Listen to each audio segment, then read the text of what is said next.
L'ordre de sélection des projecteurs, qui s'appelle le Fixture Order, va être important tout au long de la programmation, que ce soit sur du fade, du délai, sur un effet. Donc il est important lors de la création des groupes de bien faire attention à l'ordre de sélection. Ici notre palette de groupes, ici la palette de fixture. Si on sélectionne les projecteurs en partant de gauche vers la droite et qu'on double-clique sur une case vide du groupe, on aura une sélection de gauche vers la droite en appuyant sur la touche Fixture plus ou Fixture moins.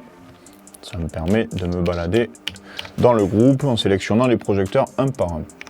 Si on sélectionne les projecteurs de droite vers la gauche et qu'on double-clique, on a un ordre de sélection de droite vers la gauche. On peut également faire ça dans le sens que vous voulez, donc par exemple 1, 10, 2, 9, 3, 8.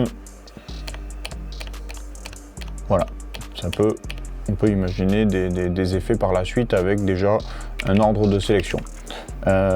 Changer un ordre de sélection qui est déjà enregistré dans un groupe, on appuie sur la touche groupe, ici, on sélectionne le groupe, non pardon, on appuie sur Edit Group dans le menu de gauche, là, et on vient sélectionner le groupe en question. Donc dans l'ordre, on appuie sur la touche groupe, Edit Group, on sélectionne le groupe, et ensuite Fixture Order, ici, et on voit apparaître les numéros qui correspondent à l'ordre du groupe.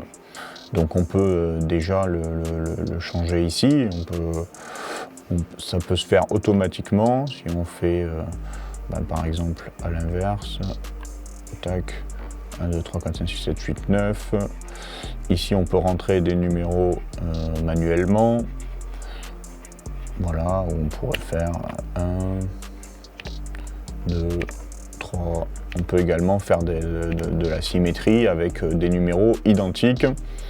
Donc ça, à vous de faire ce que vous souhaitez.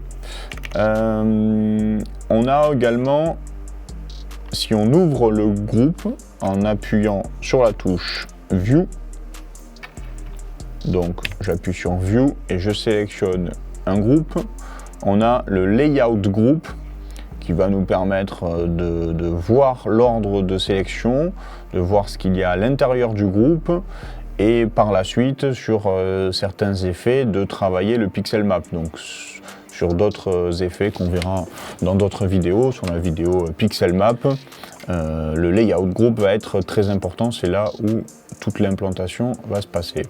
Donc là, on a les numéros, les ID des machines, donc 10, 9, on voit bien que l'ordre de sélection est bien de droite à gauche. Dans le layout group, l'effet va toujours partir de gauche vers la droite, toujours. Donc c'est pour ça que ça démarre par le numéro 10. Et donc dans ce layout group, on peut déjà venir remodifier un ordre de sélection ou une implantation. Là on est sur un linéaire de projecteurs. Mais si c'était des totems par exemple avec des projecteurs à la verticale, ben voilà, on pourrait rechanger l'implantation qui va aussi influencer l'ordre de sélection. Voilà. Si on laisse un trou, ça correspondra à un numéro non utilisé. Donc voilà, si on est de 1 à 10, on aura 2 trous dans cette sélection-là. Voilà pour l'ordre de sélection et le Fixture Order de chez Avolite.